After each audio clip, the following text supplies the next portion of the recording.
All right, guys. It's Kyle T. Mosley of the Pelican Scoop on Sports Illustrated's Fan Nation. Well, we talk about having the scoop with no better person who could give us the scoop on the Pelicans and the inside the National Basketball Association other than B Scoop himself. What's going on, Scoop? Working hard, brother. Thank you so much for having me. I like that segue there, and I'm glad to talk some hoops. Yeah, let's chat it up a little bit. The Pelicans, of course, everybody knows the season started last night with Lakers and Denver, but tonight the Pelicans and Grizzlies tip off at FedEx Forum in Memphis, and there's a lot to really digest and discuss when it comes to the New Orleans Pelicans. And we're going to just start off on a general note. How do you see these guys headed into the 23-24 season? I think they have a fresh start. I mean, this is a team that was in a play-in tournament last year. A team that kind of had its ups and its downs. You know, you people were looking at whether it was Zion's team, whether it was Brandon Ingram's team. You know, whose team is it? And from my perspective, it's Brandon Ingram's team. But you still need a strong showing from Zion Williamson to kind of complete the full circle moment there. So I'm excited to see them healthy. I'm excited to see the Pelicans live within their privilege on the basketball court. I think for a while you've had the ebbs and flows of the season, and they haven't necessarily always been as friendly or kind to them. And this is, to me, a situation where I'm not comparing their when I compare these two teams, I'm not comparing them as far as contender wise, but I feel like this is the year where you look at the Clippers and you look at the Pelicans, and if those two teams can stay healthy, their fan bases respectively can have something to write home about. Like I think for a long time, the Pelicans just have dealt with injuries and things that haven't gone their way. So a Right. healthy Zion, a healthy Ingram, and CJ McCollum continuing to lead the fort under head coach Willie Green, good results will come from that. Yeah. Well, look, best segue again. Health has been the number one issue with this team for the past 3 seasons or more.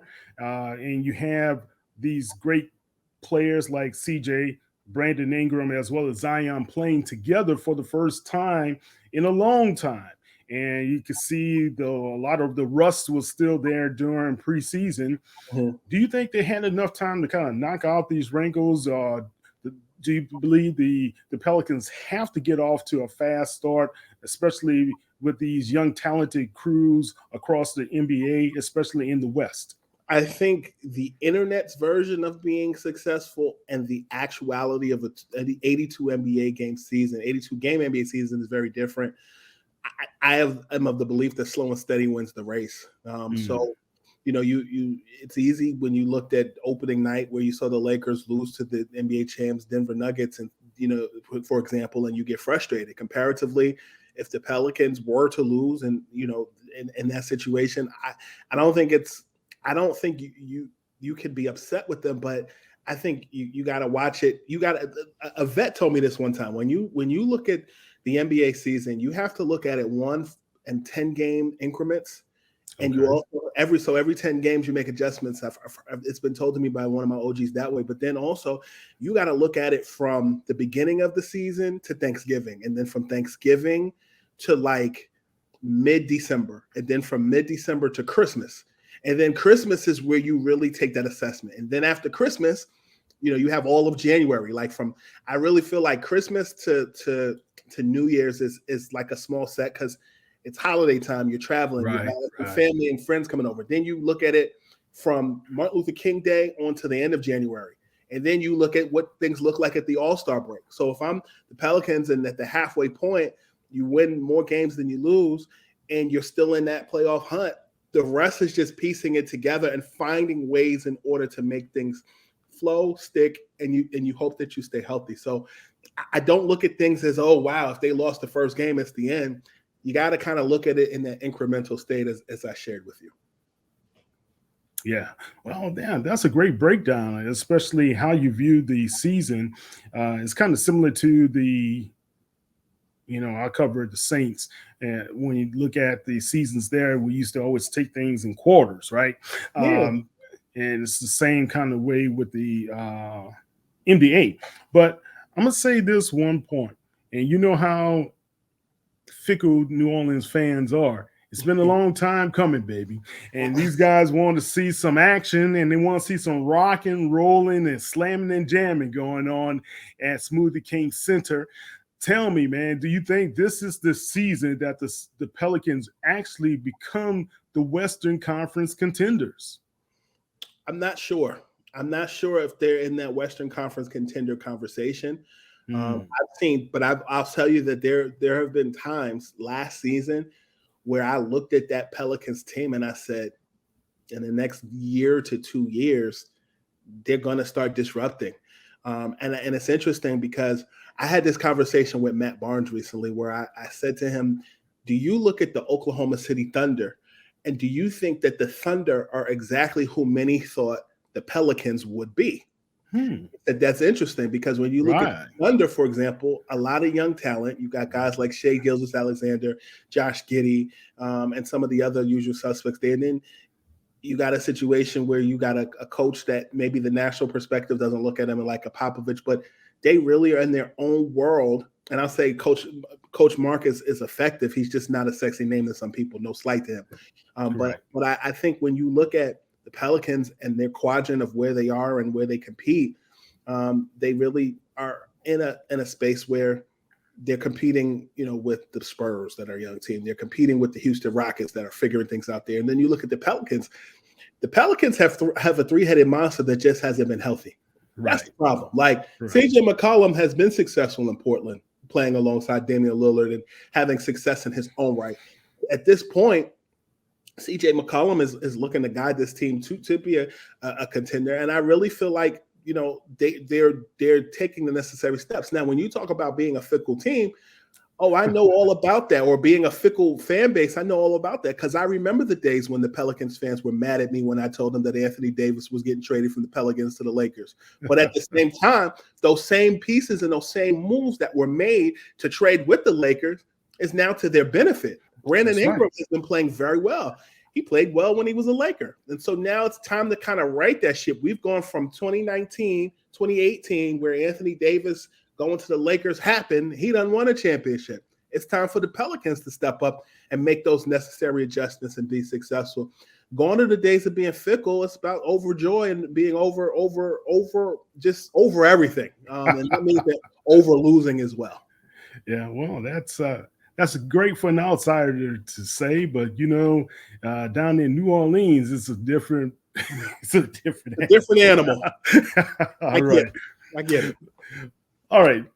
Let's talk about this, man. And this kind of threw me for a loop. I was looking at some of the prop bets out there, and some of the who's going to get fired first here, and who's going to get fired first there. And I could not understand it, but a lot of people had Willie Green as a high possibility of being one of the first NBA coaches being fired.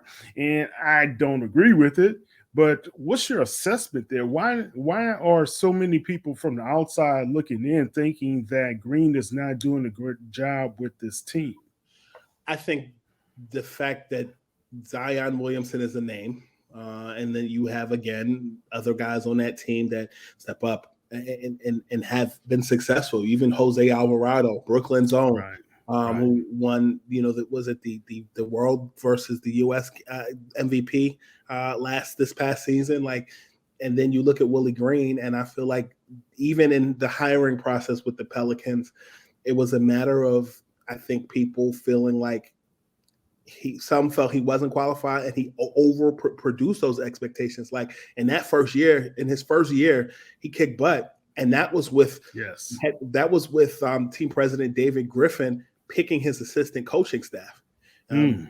There were a lot of other coaches that were being considered. Charles Lee was being considered a very highly sought after assistant coach who will make that jump as a head coach. Then you look at even Mike D'Antoni, who was being considered for that That's right. position, and then you look at even Ime Udoka, who was being considered and ultimately went to Boston. So there were other names that were more successful or more qualified in people's mind, but I think people don't really understand how basketball gifted Willie Green is.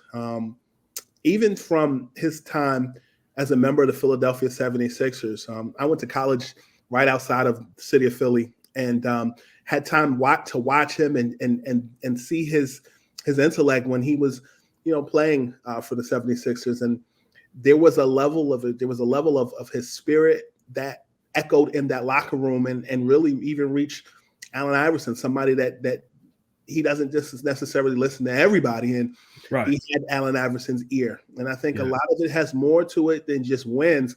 It's about being a mentor. You saw that with Monty Williams in Phoenix. You saw that with Monty Williams in New Orleans. His ability for a locker room to hear. But basketball is still a game of results. And if those things aren't being reached, some people may feel that it's time to move on. I'm not so quick to write off Willie Green because I think that team has something special. Yeah, I think he has something special about him as well as the team, and I just think it was very odd for the Vegas bookies to put that out there, man. But anyway, let's talk about. You kind of brought up a name, and I know you're an insider, man. You know some of the guys out there, but it was a very great surprise to see that Shaq became the president of Reebok basketball, as well as Iverson, who is the VP. Talk about that, man. How special was that to have those OGs in the house, and now they're going to be able to recruit some great players like Angel Reese. I think it was time. It's interesting. Shaq is one of my OGs in the league, and I remember we had a conversation while we were all on lockdown just about his ability to sell sneakers, and people laugh at the fact that those sneakers that he had were low cost, but not so much the fact that they were low cost, but about the fact They made money. But more specifically, there were his sneakers, but they looked like Jordan retro. So you had the Shaq version of the Jordan 3s, the Shaq version of the patent leather 11s, and people were laughing, but everybody can't afford $150 to $200 sneakers. I think where Shaq as an asset is, he is a business genius. And I think one of the reasons why he has been so successful, aside from having good business acumen, is because I use this phrase often, the higher the elevator goes up, it's your responsibility to send it back down. That's right. Both he and his mom have done that, have even been instrumental in my career. And the thing that I like about it is it's not just a title.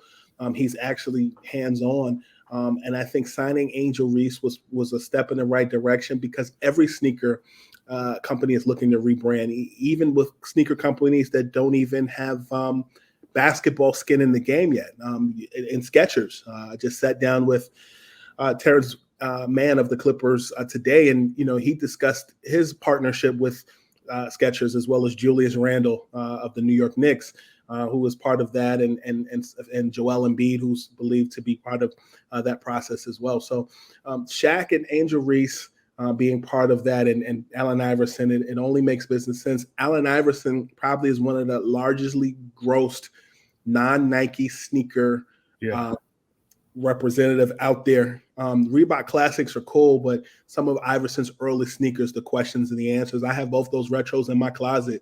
I remember the Shaq Gnosises. I remember even outside of Shaq and Allen Iverson, I remember Nick Van Exel's sneakers. I remember Frank Thomas Big Hurt cleats. I remember all those things. Kind of good to start this rebrand and to get new blood and new skin in the game as well. Man, you bring back some good memories there for me, man. Yeah, that's awesome. That's awesome.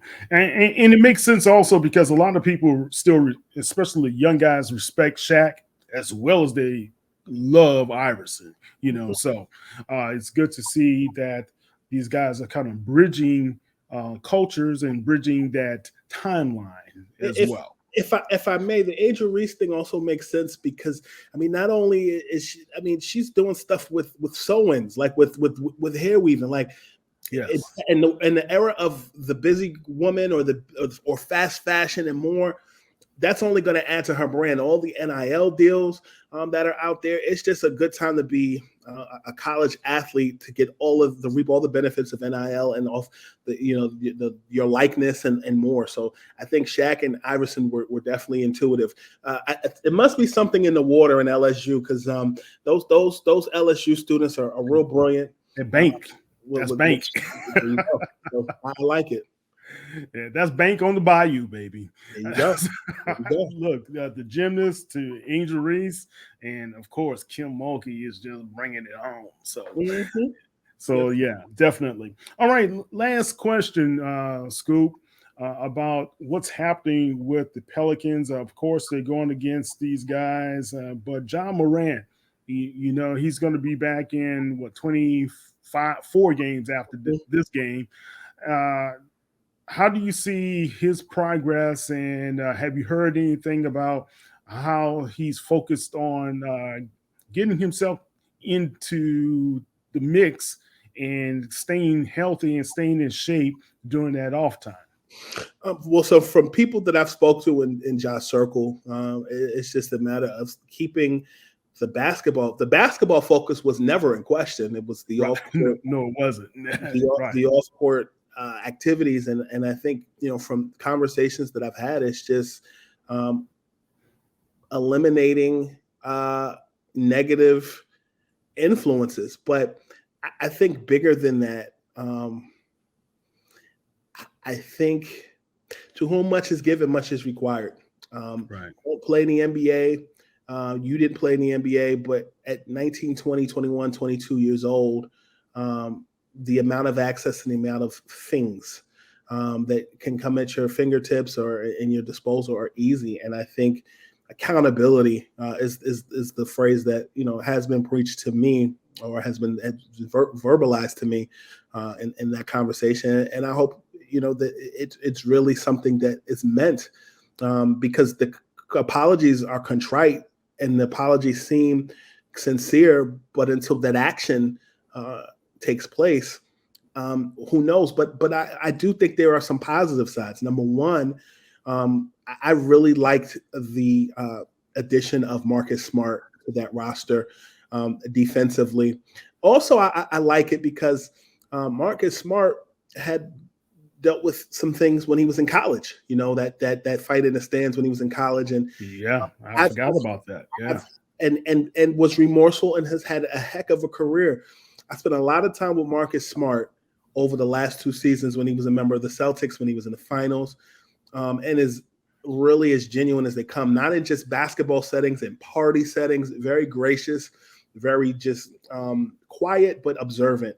And he made mistakes and he moved on. And I think that's good to have those type of people in the locker room, as well as Derrick Rose, who, played at University of Memphis.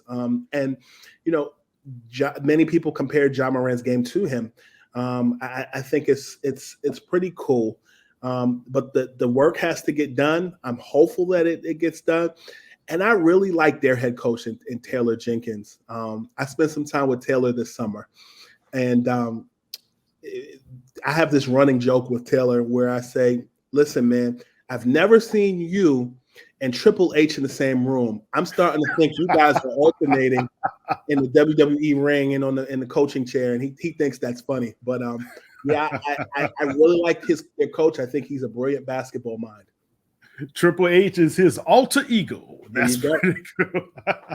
It's pretty good one, man. Good analogy. All right, let's go back to the Pelicans and kind of wrap this up. Zion, man, a lot of has been said. I'm not going to talk about the past. I'm just going to move on to the future. Zion, is he an MVP type candidate? This season, I don't see it, but that's no knock on his game. I just think there are other people out there that are MVP candidate like because I've seen them in consistent years do it. The Joel Embiids, the Nikola Jokic's and more, and even Anthony Davis, I think, played MVP caliber basketball from October to December, but ultimately it comes down to ultimately it comes down to consistency. I like the fact that they moved um, Zion Williamson to that center spot. I think more than anything else, um, some of his trajectory actually reminds me of Joel Embiid of the Hmm. 76ers. If you remember, Joel was drafted, I believe, in 2014 out of Kansas and was having a lot of feet issues. And it took him a little while to adjust to the NBA game and to kind of heal from his injuries and Yeah. kind of take those next steps. So, I don't want to compare Zion to Embiid. I think there's some differences in size and there's difference in what they do on the court. But I do think that when you look at Zion Williamson, you know what he can do on the floor. I know people compared him to LeBron. People have compared him to Clarence Weatherspoon. People have compared him to Sean Kemp. There's parts of his game that reminds me of a taller Nate Robinson. He can get to the basket at will. But I think as you get older, the game slows down a little bit and you got to find your go-to move. Like you look at old clips of Charles Barkley, his handle, his ability to spin and That's dunk. right. Charles kind of stays away from that comparison. He laughs when I say it, and he'll say to me, "Hell no, he don't remind me of me because he's faster than me. He destroyed me, because he could just dunk and do what he needs to do. He's like, man, he reminds me of Sean Kemp. He runs away from that. But I also think we're at this point in basketball where there are so many different skill sets. Like you got Victor Wembanyama, who is a 7-foot Tracy McGrady, George Gervin, Giannis Antetokounmpo. Like we're out of the position era. We're into just skill sets. Yes. Yeah. Yeah. You're right. Right. And it's been happening that way for quite some time. You see the traditional positions just evolving and being more hybrid like, so with these guys. All right. Brandon Ingram. Do you believe we can be able to see a healthier Brandon Ingram this season? I know the toe was a problem last season for him. Do we have him more than, let's say, over under? Do you think he's going to be under 20 games out or over? Under. Under. Okay. I've been in constant communication with both he and his team, and the thing that I know for sure is that the toe is not a problem this season, and I also know the amount of time that he's been putting into getting right. I know over the summer he was working out with Mo Wagner of the Orlando Magic at length. I know he was doing anywhere from 1 to 3 a day workouts before he reported to Vegas for Team USA stuff. But I know that his goal is just to be the best version of him, and you saw that towards the end of the season. I know that during last season, there was a point where the Pelicans were in a slump and they were worried about whether they were going to go to the playoffs or even the play-in. And there was a level of a lot of appointments, a lot of extracurricular things that Brandon was slated to do that he made Mhm. sure that he did after the season, because it was like a turn-off switch where he turned everything that wasn't about basketball off and he put it into his work on the court, and it showed towards the end of the season when they made that push. And I'll say that was from like around probably St. Patrick's Day all the way until Mhm. April, like early to mid-April, whenever the season was over. It was like a light switch that went on, and that just went from like an extra gear of focus that he had, even to the point where I know, like it's out now, but like his sneaker deal with Jordan that's now With public. Jordan, that's right. He's been with Jordan for about, I'll probably say since February, March. He wanted to make any announcements and any focus on that until after the work got done, which was the regular season, the play-in, and then ultimately Team USA basketball, and then it naturally happened. So Brandon is in a zone from what I know, and he's just looking to really kick butt, take names, and it really doesn't matter to him whose team it is as long as the success is there. I'll end with this. I know that when CJ McCollum was traded to the Pelicans, Brandon had shared with me that both he, Zion, CJ, and head coach Willie Green had dinner, and sorbet was his dessert of choice, and they just talked about how much they wanted to see this thing, see it to fruition, see it to completion. And Yeah. I know that anytime you have a team that has 3 stars, you have to have uh, the right pieces to formulate it, to create it, to make the perfect dish. And guys like Jose Alvarado fit the bill. Naj fits the bill. You look at just all of those pieces there. I think that they can really, really do what they need to do, but health is going to be the make or break for them, as it is every season. I'm hopeful that they're on the right side of that this season. Yeah. I think one underrated acquisition was Cody Zeller. I would agree. He, He yeah. checks boxes. I think anytime you have didn't he play on the Heat last season? Mhm. I didn't like that matchup against Jokic, though. I think Jokic exposed him a lot defensively, but you needed him in order to spell minutes uh, at the power forward slash center position. So he filled the role. I think that the same could be said for the situation with the Pelicans, where you can spell Zion in key moments, maybe even Larry Nance at some points. And I know I said Naj earlier. I meant to say Herb Jones. I Herb think Jones. Herb Okay. Jones is going to have another decent season. I know both he and Trey Murphy are fan favorites for a lot of reasons. I want to see Trey Murphy the third step up quite uh, exponentially this season. So they're guys that I want to see do well. Larry Nance doesn't hurt you in the plus minus, but I think ultimately it comes down to just health. Um, Zeller, cool, but I want to see him not have to replace Zion because Zion is out. I want to see him add on to him so that he can get his rest and his minutes, congruently. Yeah, that sounds pretty fair. Scoop, man, appreciate you. Thank you so much. Tell everybody on the World Wide Web how they can be able to find you. First and foremost, follow me on Twitter and Instagram at Scoop B. You can subscribe to the Scoop B Radio podcast on all streaming platforms. Also, check out my YouTube channel, Scoop B TV. That's where you can see a lot of my interviews. And check out my work over at Bovada. I have a weekly show called Scoop B Talks, where we discuss a myriad of things with a myriad of interesting people. Scoop B is in the house with the Pelican Scoop. Thank you so much, man. My brother, thank you for the opportunity to be myself. Look, you're family now. You can't get Likewise. rid of us. Okay, okay, baby. All right. I'm Kyle T. Mosley of Pelican Scoop. That is Scoop B and the Pelicans to kick off the season. And let's make sure it's going to have a great season, baby. A lot of land for you.